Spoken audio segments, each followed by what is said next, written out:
Okay, I think we're live right now. Hello, everyone. Matt from Soundrolling.com here doing another spontaneous, not very well planned sound chat. For those of you who are going to be watching the live stream, you can get kind of comments in the side, and I'll kind of feed those in as relevant. There's a bit of a natural delay as well, so don't think that I'm ignoring you at all. It's just a built-in thing, so hopefully the buffering and all the kind of magic behind the scenes works really well. Very excited to have Jake Weeks on. Hello, Jake. Hello. I'm doing well.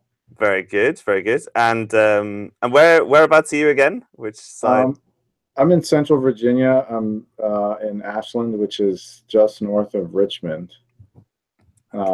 And I kind of work the Mid-Atlantic area, Virginia, DC. Every once in a while, I go to Pennsylvania, and every once in a while, I go south. And I travel a little bit. Perfect. Awesome. Well, we're going to be talking about all things kind of location sound, I get, maybe even post sound. But the kind of best place to start is always with that kind of classic question of just getting into the industry. For me, it was just kind of randomly choosing film school because it seemed like a really good plan, and then just finding that kind of right department of both technical yet creative yet problem solving, kind of find the rules of the game. So I don't know how it was for you. I actually started. I've been a musician since I was a kid. It kind of helped me through my teenage years, which are rocky for some and rockier for others. But I originally went to school. I went to the Omega Studio School for Recording Arts and Sciences, originally for studio recording and for music production. And they had a relatively comprehensive course there. They did not have a course for sound for film and television and whatnot, but so that was kind of my foot in the door into the sound world. I've always been somewhat of a creative person and with varying outlets. But I quickly realized that I didn't necessarily want music to become a career for me, because I was afraid that it would destroy my love for music. I wanted it to be more of a thing for me and not rely on it for income, which I'm glad I made that decision, because it's increasingly difficult to make a livable wage as a musician. You have to work very, very hard to do it. So I spent about a year and a half at that school, and once I kind of got out into the workplace, I started from the ground up, like everybody does or should, I think, working like for an audiovisual company. And I started doing things that had nothing to do with sound. I hung pipe and drape. I built screen surrounds. I ran video switchers. I ran lights at one point. Kind of a large variety of jobs. Before they gave me a shot at mixing. So you could say I actually got into the sound world doing live sound, which is ironic, because I went to school for studio recording and never really did it. Commercially, really. I mean, I have my own studio and I recorded bands in my free time and whatnot, but I never really kind of went that route, career-wise. I went straight to live sound. It was exciting for me. You only have one chance to really do your job right and properly, and that kind of rush of adrenaline was amazing. Plus, there's kind of that excitement of putting together a sound system that is, 200,000 watts, 600,000 watts, 30-inch subs. Like you're harnessing a lot of power, which was a lot of fun for me. And I did that for a few years. I worked for several companies. I freelanced, and then I kind of, like with a lot of things in life, it's time for a change, time to do something else. So, I took my skill set and, I got to back up. After I was doing live sound freelance, I ended up working for a rental house. And I think this was very, it further solidified my skill set because I was maintaining many different types of equipment. I was troubleshooting all the time. I was doing systems design. So knowing how all these different types of equipment are put together and thus how they break more often than not and how to fix them, super duper great skill to have doing location sound, because when you're in the thick of it and something stops working, you may or may not have a replacement. Hopefully you do. You should bring backups with you most of the time. But knowing how to replace it can totally make you a hero. And being the hero on set is you always get called back if you end up being the hero. But where was I? So I worked for this rental house. It was called Video Equipment Rentals, called VER. Some people like them, some people don't. I don't really want to talk too much about that because they're a former employer. Yeah, of course. So I worked there for several years and got to know a lot of local mixers and built some relationships with live sound guys, location guys. I spent a lot of time kind of prepping gear for other people's shows. So when it came time for me to run my own location sound business, I had a lot of experience in knowing what was going to go wrong, knowing how to properly prep a kit, not only for ergonomics and operational efficiency, but where to put things in your bag so your RF spray isn't a problem, et cetera, et cetera. So I feel like I took the proper steps, the proper baby steps in jumping off into location mixing. I also do post-production. I've done post-production on 4 feature films thus far and a bunch of shorts and things of that nature. So live sound, location sound, post-production, I feel like I have a very well-rounded skill set and understanding of sound and its applications. But I started off with pretty shabby gear, which you should until you can invest in some better stuff. A good engineer can make a pretty mediocre rig sound very decent. Definitely, especially with the technology around today, with it getting cheaper and cheaper as well. That's got to help.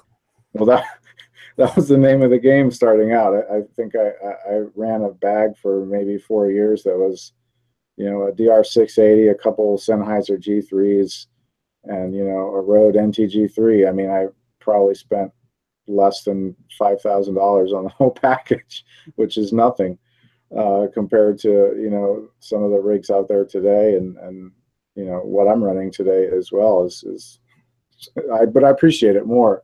Yeah. Yeah, so that's kind of in a nutshell. That's really cool. It sounds like you've done so many different areas, but was there always that kind of, were you always kind of naturally just meandering through? Did you have like just a thought of, I'm gonna do location sound, or was it just like, I'll try this now, I'll try this now, and then you just naturally just build up a momentum towards a certain direction? It was more along the momentum thing. I've always been a very eclectic mix of technical and creative, and it's always kind of been a passion of mine, and I can't really narrow it down to one realm. I love physics. I love, automobile racing, aerodynamics, anything where you take the natural laws of nature and attempt to control them and do things with them, and find the performance envelope, and then push past that envelope. So sound was just kind of a natural step for me. I found it relatively easy to understand. I just thought it was well, at the time, it was a good way for me to make money and earn a living. And I do love it as well. So put those two together, I mean, doing what you love is pretty fantastic. That's the most important thing. That's amazing. And so now what would you say is your kind of main job, let's say? 'Cause like for mine as well, I also dabble a little bit in post-production as well, but I guess like day to day is probably location sound mixing for kind of films and TV. So do just want to share like the types of projects that you're working on at the moment? Sure. Well, I'm about to start working on Homeland. I think it starts in mid-September. I only really signed on for second unit work. I was offered first unit work, and I decided not to do it. I think for the past 4 years, I've worked several episodic narrative shows, Turn on AMC and Mercy Street on PBS, and several other movies in between. And the television world, it was kind of my first jump into television world.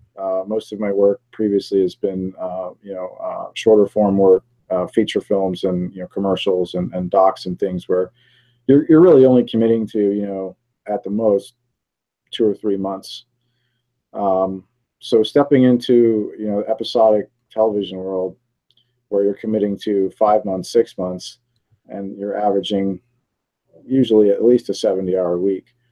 The balance between work and any life can get a little lopsided. So I've kind of decided to take a step back from that and focus more on other things that aren't work. But prior to that, I said Turn and Mercy Street. I worked on Imperium, which was the Daniel Radcliffe film about Nazis, ironically, which kind of segues into I do a little work for news organizations. I work for Vice from time to time, and I just recently got back from Charlottesville, where we shot this little mini documentary about the protests there, and it just got way out of hand and ugly, and it was a little traumatizing, to be honest with you. But working on a prior film that kind of highlighted white supremacy was just a little strange to me, because what actually happened in real life and what we shot in the movie in some ways were very similar, and in other ways different and way worse. But I kind of lost my train of thought there, so you have to rescue me for a second. No, yeah, that's just all the different types of projects you've been working on. It's interesting going from that short form into doing even with second unit, I guess, the episodic work and the longer stuff as well. And also, like, I found that I've always kind of, I guess, used the term film, because they're now more and more with kind of creative content, social media. Like what used to be a normal like just talking head interview is now like this steady cam shot of this person drinking something, and it's all very complicated, and thankfully getting more creative as well. Right. So always kind of been in that side of things. Done a few kind of dailies, but I guess thinking more about just the prep that is involved in terms of episodic work to kind of a shorter length project. Are you going about it exactly the same way in terms of just you're trying to break down the script, or you're trying to assess gear, or you're trying to meet maybe other mixers that are on the show? Well, I should specify with episodic television, I wasn't a mixer. I was a boom operator. Right. So my level of prep was nowhere near what the mixer was doing. And luckily, I got to work with the same mixer for all of these shows. Local guy. His name is Billy Britt, and he's kind of been somewhat of a mentor to me in terms of if I want to step up to the next level of mixing larger shows. Thus far, most of my mixing jobs have been smaller independent features. Between I'd say 100 and 250K.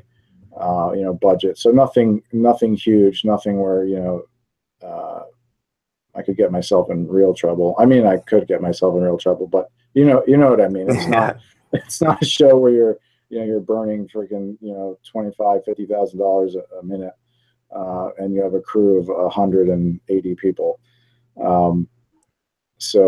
But I kind of prefer it that way at this point. I really enjoy mixing smaller, more intimate projects where the crew's not so big that you meet people that you don't know who they are, and it's week 3 and you're like, who are you? I haven't seen you before. Plus I get to develop more of a personal relationship with the key players, the director, the ADs, and when I was in school, I think one thing that a lot of film schools don't necessarily touch on enough is the personal and the political aspect of functioning on set. And Yeah. that was something that I had to learn the hard way. And that is, you know, what battles to fight, when to fight them, how to fight them without alienating yourself or your other crew members, I think is a super important lesson for people to learn if they're trying to step up to, you know, set life or even mixing smaller projects.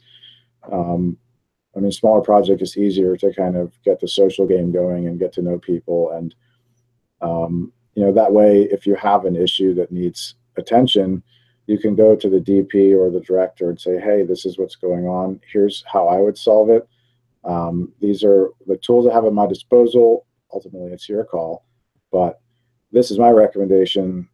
This is why you hired me to do sound, because I know what can, will, and should not go wrong, and I know how to fix them, which is, you know, a huge, if you're especially working for yourself, you need to have that kind of marketability to get your customers to keep coming back to you, especially in a market where it's just going to become relatively more saturated with people. Yeah, I think it's interesting at the moment, even just, well, firstly, just touching on, obviously, just whenever there is some sort of problem, trying to figure out some sort of solution beforehand. So you're not just like, yeah, this doesn't work for me, and then just leave it at that. Be like, Right. but it's also interesting that now, even though the market is picking up in terms of work over my side of the pond, anyway, that it seems they're both growing quite equally at the moment. So it's going to be quite interesting to see if that ever kind of tapers off with now everything being recorded Sure. and doing people's Instagram stories and 15-second adverts and all this kind of mad stuff that you're like, oh, all right, that was it. Sure. Yeah, it's Well, quite interesting. I don't know. I think what's going to happen is the market's just going to become further segmented, because I can't really see, you know, for people like you and I. Well, I'm assuming that all of your income is done. You know, this is what you do for a living. I'm a Yeah, sound person. You know, people like you and I don't, you know, for what we need to stay in business, you know, for what we charge for our rates, I can't necessarily see, you know, these little projects where I'm going to shoot someone's Instagram coverage or whatnot. I can't really see that becoming you know, any sort of real lucrative market segment. I think there's always going to be, you know, particular line where, you know, these types of jobs are typically going to go to, you know, people right out of school who don't have a super amount of experience, who don't need the type of income that we need, A, to eat and have a roof over our heads, but B, maintain our equipment, which is another horrible, horrible addiction that comes yes, along with this type of work. Um, so I don't know, unless technology takes kind of a hard left and you know, all of our gear gets much less expensive, which I don't think it's going to. I think those two market segments are always going to stay somewhat separate of each other. Um, but that's just my opinion, and I'm not a economist or whatever yeah. person that No, analyzes it's those types just of things. it's just fun to like, yeah, just try and capture this specific timestamp right now and just see where things are going on the 24th of August 2017 for everyone who's watching a replay. Slightly jab that in there. So we do have a few people watching, so of course you can always get in the kind of comment chat sidebar below about anything we're kind of talking about at the moment.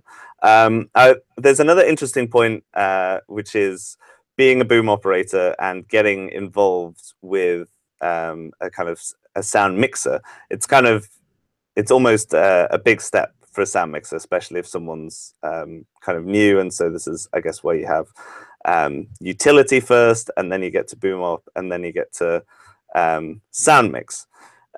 What do you think about that as still the most effective route? Like, what is, explain to, I guess, people out there that are just thinking of trying to buy a Zoom, and it's more easy to try and just kind of forge straight ahead and be like just a sound recordist, and then kind of work their way back round? That's a tough one, because in some respects it's three completely different skill sets. Although I don't think you should ever try and be a production mixer on, on a narrative, unless you've had experience to being a boom op or any utility, because you need to understand how your boom op and your utilities workflows, A, are going to affect you, and B, how the other departments are going to affect them. Because normally, on some of these larger union shows, the sound mixer is hired as the key, and then he hires his own people. And a lot of time, he's kind of the mouthpiece for the sound department when it comes to negotiating or things of that nature, or it can be. Some people prefer to do their own negotiating, and I've totally seen that happen as well. So jumping into kind of one-man band stuff is kind of a good place to start. Smaller one-man band stuff, where you have two heads, and two lavs and a boom is a good place to start.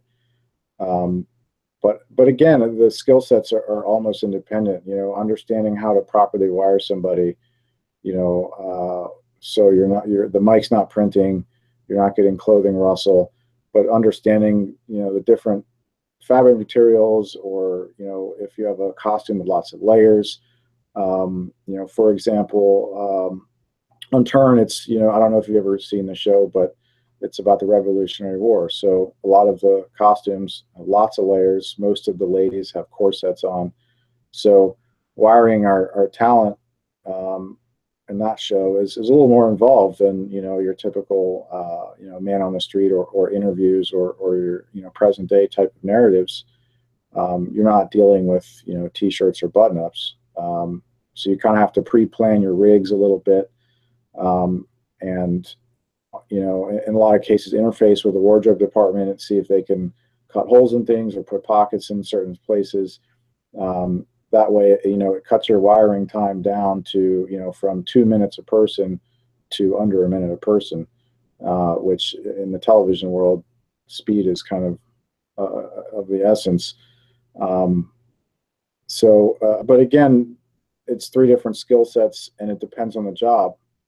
Television isn't like working on a movie, where you have more time to assess the situation, and to figure out how to do your job the best way you can do it.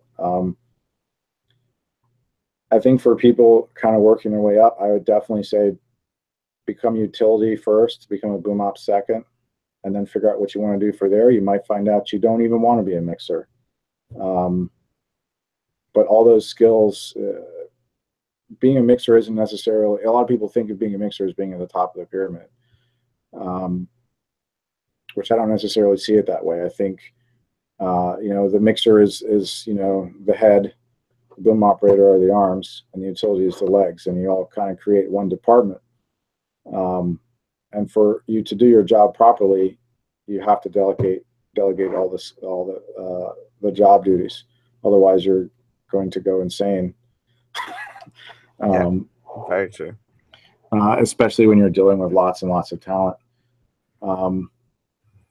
But being a boom operator has definitely upped my mixing game, for a couple of reasons. And that is, when I'm on set as a boom operator, I have many challenges, many physical challenges, to get the microphone to the right position, and et cetera, et cetera. But at the same time, I have the mixer in my ear saying, if it's a 3-camera shot, there's, a single, a 2 shot, and then there's, a wider 3 shot. But for me to understand how they're all going to be not cut together, but, how the shot's going to be used in the project, is super important for a mixer. But being a boom operator, you definitely have to understand that, and know when too close is too close, and when too far is too far. Because 9 times out of 10, I can't see the frame when I'm working, so I just have to understand the bigger picture. And the bigger picture is really what being a mixer is all about. You're always going to sacrifice, or you're always going to compromise some part of your mix when you're mixing a multi-cam shoot. But that's why mixers love single cam shoots. Yeah, definitely. Know exactly the perspective and just go in. Right, right. I feel like I'm rambling a little bit. I don't know how I'm coming across here, but no, this is all good. This is the whole point of it. It's just giving again more context for everyone individually. For me, for instance, it's very interesting doing, because I got in doing the kind of one-man band things on mainly short films. My parents, so I always knew that London was kind of the best place in the UK for especially film. Now with TV, there's quite a few places kind of further up north and west and east of the country as well. But I was like 500 miles away from London, so it was all about trying to basically spend all that time building up a network somewhere, and then kind of moving in. And then since then, being able to take a step and meet other mixers, and even just booming for other mixers, and kind of just that exchange of different workflows or different techniques, different gear, just being exposed to kind of lots of different things. Yeah, it really kind of rounds and builds up just your general perspective of just kind of your, for me, I almost kind of just kind of seem to just have a boom mindset when I'm just boom operating. It's a kind of completely different vibe and feeling of just like, not really firefighting, but you're kind of just constantly kind of prepping, and then doing utility. It's just making sure everything's ready. Not had that much experience in the kind of disassembling and kind of reassembling of kit from a kit house. So how do you think people would benefit from that, and what types of kits were you learning that was kind of most useful? Was it kind of, were you fixing mixers? Were you fixing microphones? Were you fixing everything? Pretty much a little bit of everything. Everything from reconing speakers to replacing basic components on integrated circuits. I would service kind of larger format mixers and replace entire channel strips when things went bad. What else? Telephone interfaces, which is great if you're getting into radio broadcasts and things of that nature. What else? I mean, graphic EQs, compressors, all sorts of things. 9 times out of 10, the actual repair was relatively easy. If it was anything, super advanced where you needed like a flow type of soldering iron, I would usually send it back to the mothership anyway. Yeah. And they would just replace the entire board, or I just order the whole board and replace that myself. But I think it's a great way to, how do I put this? It's almost like understanding the workflow just from a kind of diagram perspective, almost, of just these are this links to this, links to this, links to this. Right. Well, nowadays most of our recorders are, an analog front end that goes to, a digital recorder, or in the sense of Zaxcom, it's pretty much digital from input to output. It's a completely different beast. It's mainly software-driven equipment in the location sound kind of area, and even in live sound as well. With something, and I've been out of live sound for probably about 10 years, so I don't know what board is current. But the last board I really worked on was like the SD9. I think it was Digico. But again, it's mainly analog front end, AD conversion, software driven mixing, DA conversion out, or digital snake to your drive rack. So it's being all software driven and a lot of digital hardware. The repairs aren't as easy. You have to troubleshoot your software as well as your hardware. And in my experience, 9 times out of 10, if something isn't working the way you think it's supposed to work, it's usually something in your software. If hardware goes down, you usually get no functionality whatsoever. Um, but I had a point I was trying to make, and I think I overshot it, which was working in a rental house was invaluable because I got to, for lack of a better term, break stuff and fix it. I mean, I wasn't always doing the breaking, but Yeah. it was a good place to kind of hone those skills without, putting yourself under too much pressure. Um, it kind of sounds like a cop-out thing to say, but it's already broken. How much more broken can you make it? So you can kind of figure out how to fix things, not so much at someone else's expense. Yeah. There was part of that question that I missed that I forgot. No, it's all just very interesting, just learning about just how all the gear works. I mean, for me, it's trying to even again, because my course was just film school, and so it was all just about just use it. This is how you factory reset. It was all kind of like very basic in terms of if this breaks, it usually means this. It usually means this, but we'd obviously never be able to kind of take anything apart. But even just because of your interest in physics and that kind of thing as well, is there a certain kind of area that you'd recommend in terms of like basic electronics or something that's just kind of audio specific? Is there I don't even know if there's a kind of name for that, or like what to look up. I mean, analog sound is all about about understanding AC signals. Digital sound is a different beast altogether. So it's kind of you have to start somewhere else with digital sound. I wasn't really properly trained per se with electronics. I kind of figured it out as I went, and so I'm not necessarily the best person to teach somebody. Most of my knowledge was from reading books and trying to fix something and not being able to fix it, and eventually figure out how to fix it. But in terms of kind of basic electronics specifically for sound, I mean, on the analog side, obviously your most important things to understand are impedance is huge with both analog and when you're engineering an RF system. It's hard for me to kind of regurgitate. It's all trapped up here. No, yeah, definitely. No, even just impedance as a starting point, because there's so many there's so many ways to kind of go about it, but I was just really interested in just kind of where you were getting your information collectively, apart from just being able to break stuff. I wish I could break all my things. Sure. Well, give me 1 second. I'll grab you. I picked up this book probably about 15 years ago, and amazing. I've read it from cover to cover, and you'll see it's enormous. So 1 second, I'll grab it for you. Yeah, no worries.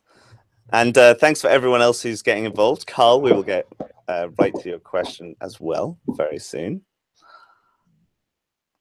Okay, we're just going to see the book on. Handbook for Sound Engineers.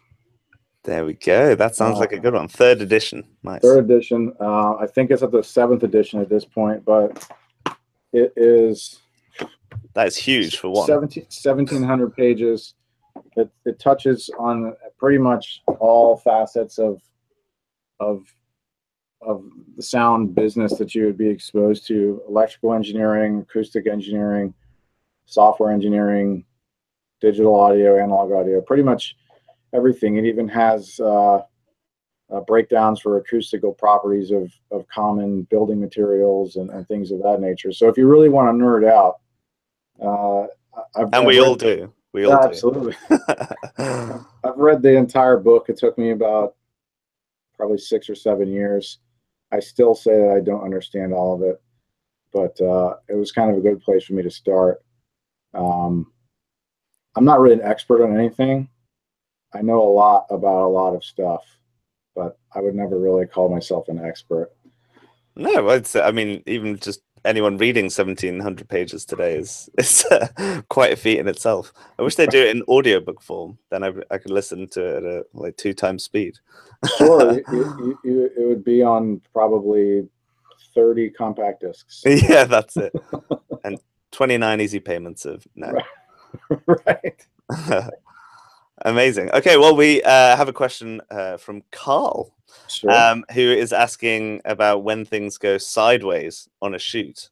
Say the production team turns out to be clueless, for example. I guess he's just starting out, and it's yeah, he's oh wait, short of contract. So he's basically. So I guess to phrase the question, kind of easier. Has there ever been such a terrible shoot that you've had to walk away? That's probably his question in a nutshell. And you don't have to obviously say like names. I personally have never walked away from a shoot. I wouldn't necessarily say that's a good thing. Yeah. There have been many shoots where I really, really, really wanted to walk away. And I didn't, mainly because some of the people on the crew I was pretty close with, and they were urging me to stay, despite my misery. But I think getting to that point of deciding whether or not you want to walk away isn't a simple thing. Are you potentially going to make connections with anyone on the crew that will lead to more work is a big question. Not necessarily the production folks above the line. If those are the ones that are giving you grief, I wouldn't want to work with them either. But a lot of times there are other crew members that will lead to bigger and better relationships down the road. So that's something to consider. The other thing to consider is, why are you walking away?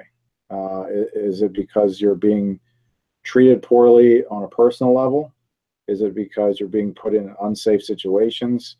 Is it because you're being denied quality of life services like water, snacks throughout the day? If you're out in the sun all day long and they're not, giving you an easy up, or you didn't bring an easy up. There's kind of a mentality on some shows that if you're working in the elements, it's up to you to bring your own inclement weather clothes, to bring your own easy up, and that's kind of one side of what would kind of cause people to walk is if you're kind of being hung out to dry in that regard. I bring all my own stuff. I think when I prepare for a job, I think of it as a camping expedition. I bring all sorts of things that I know will help me throughout the day. They're not part of my kit. I can't necessarily bill for them, but it makes me much more comfortable when I'm spending 12 to 14 hours a day outside, with other people. That's kind of one side of what could drive someone to walk. But 9 times out of 10, if you're kind of getting into this business, you kind of know set life is going to be that way. So I don't think that would cause anyone to walk. If you do want to walk because of that, it's probably not the right industry for you. The other side is being put in unsafe situations, or working with, a production company that didn't do proper pre-production. They're constantly changing, their shot list last minute. No one really knows what's going on. Those are super frustrating things. Me personally, I wouldn't necessarily walk from that either. I mean, but I'm not the best example. When I sign on for a job, I typically stick through the entire job. If I get calls for other jobs, I usually refer some of my colleagues. I won't kind of leave a job and go to another one. I just don't think it's right. And most of my repeat clients will agree with me. That's why I have a lot of my repeat clients. But ultimately, it's a personal decision when to walk away. If it's not worth it for you, it's not worth it for you. Yeah, and I guess I'm guessing the Carl is kind of starting out a bit earlier on. If yeah, teams turn out to be clueless. I mean, that is kind of very broad, Right, right. very kind of applicable to quite a lot of things, which is worrying sometimes. But why don't we move on to then gear, because we haven't actually talked about Sure. what you have at the moment. So do you want to Sure. give us a quick rundown of like kind of recorder, mixer, shotguns, that kind of thing? Sure. Currently, I'm using a Zaxcom Nomad 10. It kind of does everything I needed to do. It'll do more than a 633. It'll almost do what a 688 will do, but it's a much smaller package. I'm a big Zaxcom fanboy. I love their stuff. That being said, I won't buy it until it's been on the market for a year, so they can get all bugs out. Right. Yeah. They kind of, let's be honest, they do that. But I love their products. Their feature set is great. It sounds, their preamps are great. It just it works better for me. And that's really what's important when you're running around with a bag, is can you get to whatever menu you need to get to quick enough to actually make a difference. And for me, Zaxcom works. I've used 788s. I've never really jumped into the 6 series, the Sound Devices 6 series, because I already had a Nomad and it did everything I needed. Shotguns, my primary is a CS3. I think it's kind of a good Swiss Army knife. It's not great for everything, especially if you have to boom around corners. It kind of suffers in corners, or if you're under booming.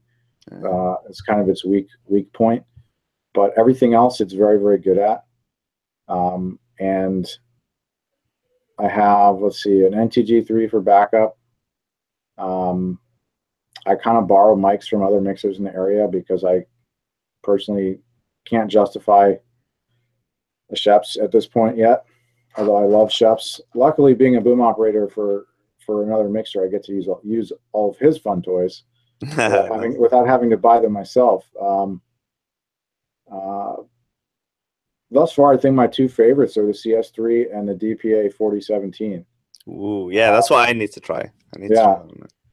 I'm a much bigger fan of narrower pattern microphones. I generally will go for a super card or a hyper card over a standard cardioid, even inside. I just like being able to kind of pluck stuff out and not necessarily have to run around trying to find all the air conditioning vents and refrigerators and things of that nature. Especially if you're doing kind of one-man band kind of ENG work, you don't always have control over your environment. So, you need something that's going to cut through a bit more. As far as wireless goes, I have G3s, I have QRX 200s, and the TRX transmitters. My absolute favorite lav at this point is called the Mickey mic. It's kind of, man, should I give away this secret? This is a good one. Well, you're familiar with the Countryman B6? Yeah. It's a 2.5 millimeter capsule, super tiny. You can hide it anywhere. The Mickey mic is a 3.5 millimeter capsule, so it's slightly larger, nowhere near the size of a B3. But to me, it sounds much more open, and it cuts really, really well together with hypercards, like the CS3 or a CMIT or things of that nature, where it gives just enough ambience outside of the voice that you can cut between that and a boom, and you don't have to really futz with it too much on the post end. It sounds much more natural to me. That, and the mic is super cheap. Nice. I think it's like $140. Wow, yeah. Which is, people scratch their heads like, I wouldn't trust a $140 microphone. I wouldn't necessarily either, but until I tried this one. Amazing. And I used to be able to, anyway, if you're really interested in the Mickey mic, find out for yourself where to get it. I won't give away all my Yeah. No, don't. No, that's really good. Yeah, I've had a few tests with the B6, but I guess like the smaller the capsule, even though it's easier to hide, that's when it's a lot harder to. I guess you have to gain it up more, do you? Because it's a smaller. Every time you get a smaller diaphragm, right? Is that the case that it's basically not as good? Well, you would typically lose more of your low range response. That's it. But then for radio mics, it's perfect because generally you're right next to all the bass. True, that's true. But with B6s in particular, they have like 3 or 4 different versions of them, right? Red band, blue band, etc. But I don't know. The Mickey mic to me has a fuller bottom end. It has the bottom end of a Sanken COS 11. Oh wow! To me, it has a pretty big bottom when placed properly. Yeah. So I don't know. I dig it. I discovered it because the movie The Social Network. Right. On The Social Network, I love the way that movie sounded, and I looked into it, and they used the CS3E as a primary boom and the Mickey mic as all of their wires in that movie. Wow. And, you know, I bought one. I bought a Mickey mic, and I already had a CS3 at that point, and I was like, let me try this out, and I haven't looked back. Yeah. I dig it. The only downside is it won't take the sound pressure level as high as like a DPA Okay. 40 not 4060. 71. Yes. 40. Yeah. So they kind of break up around like 127 dB SPL, I think. Okay. But as long as your folks aren't yelling their heads off, it's a great mic to use. That's still pretty impressive. And have you had much experience with changing, for instance, like lav mics in terms of, do you just like, what's your procedure in terms of like trying to test out new things and then like eventually buying them? Because for instance, with lavs, I've only got as far as doing like I have Sankens and the 70 the 4071s, and then it's always a case of it's the problem is you just end up buying absolutely everything, Right. but with a kind of buy once cry once policy of parting with so much money at one time.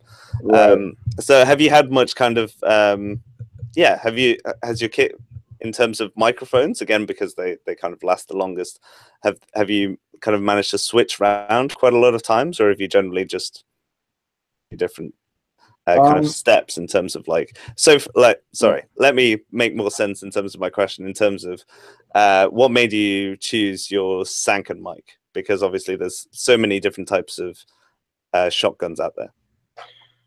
What kind of led me to choose that was I was looking for a mic that had, you know, good directionality. Essentially, I was looking for a mic that had the characteristics of a CMIT, of a Shep CMIT, at half the price. Right. That's what I was looking for. It's practical. It's very practical. Yeah. Had I known that at the point I was shopping, I hadn't used a DPA 4017 yet. If I had, I probably would have got one of those first.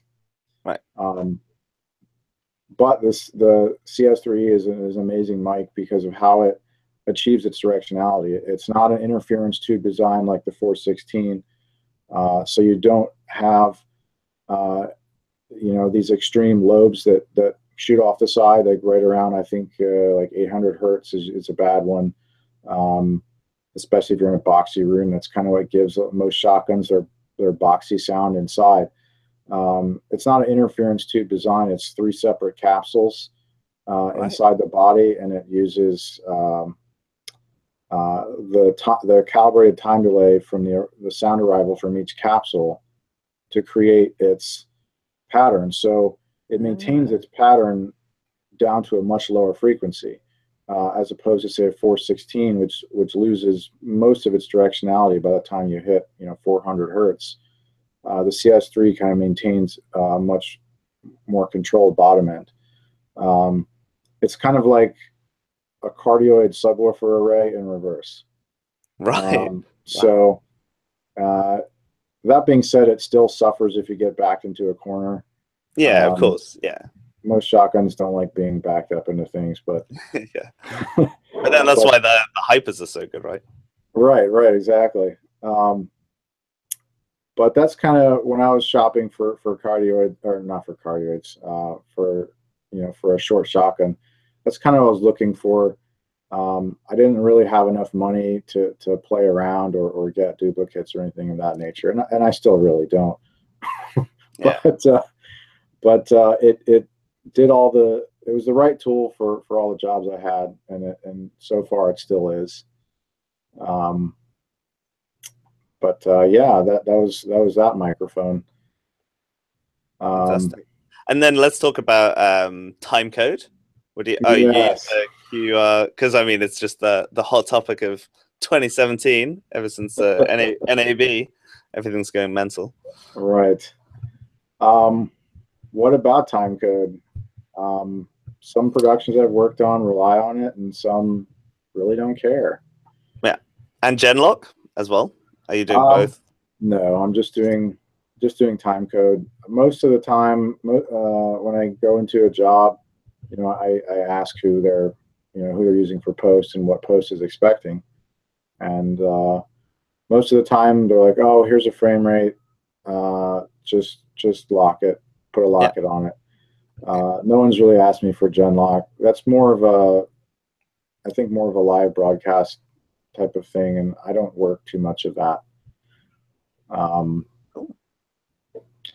So other than the Alexa Mini not liking time code at all, I haven't really had too many issues with it. Nice.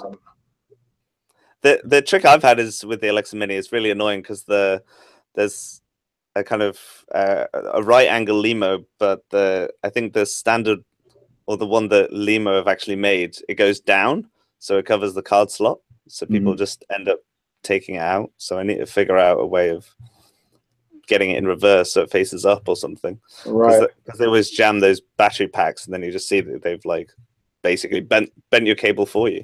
Right. So right. I seem to remember what is the brand? Wooden Camera. Oh yeah. I think they made a little breakout box for the Alexa Right. Mini that is a rail mountable box, so you can kind of remote it off to the side, which would help. I just wish these camera manufacturers could agree on one termination for their time code. But yeah, I'm not holding my breath. yeah, it's Apple versus PC versus everything, isn't it? It's everyone's trying to be different. True. It's very annoying.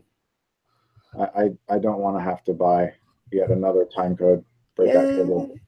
Yeah.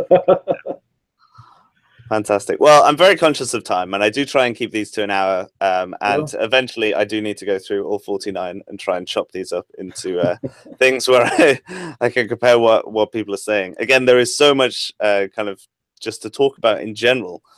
So it's been fantastic kind of having on board. And the plan is as well is because it's already been over the span of like a year, 2 years now, is to eventually like have people back as well and maybe try and do even more elaborate and complicated things just for the sake of getting even more content and information and context out of other professionals like yourself.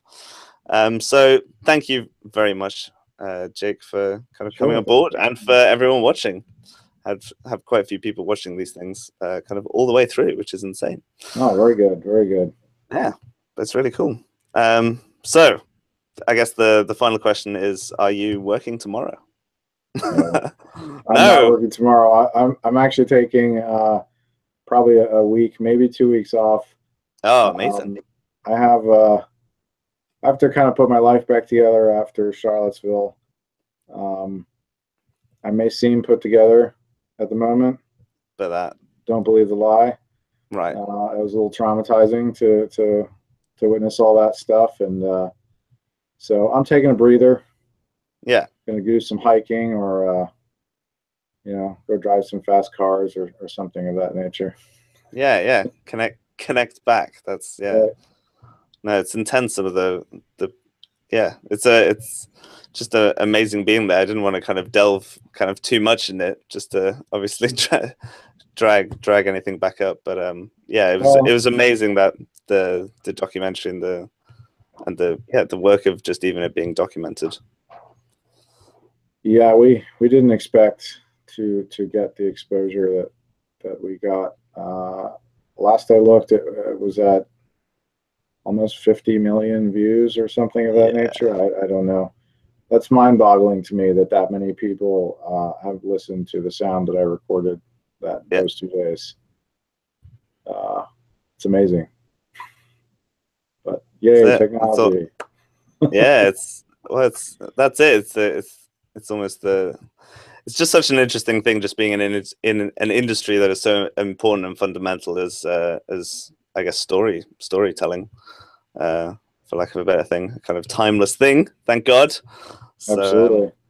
Yeah. Well, that being said, storytelling, that's for another episode. Is the post-production side of storytelling through sound design.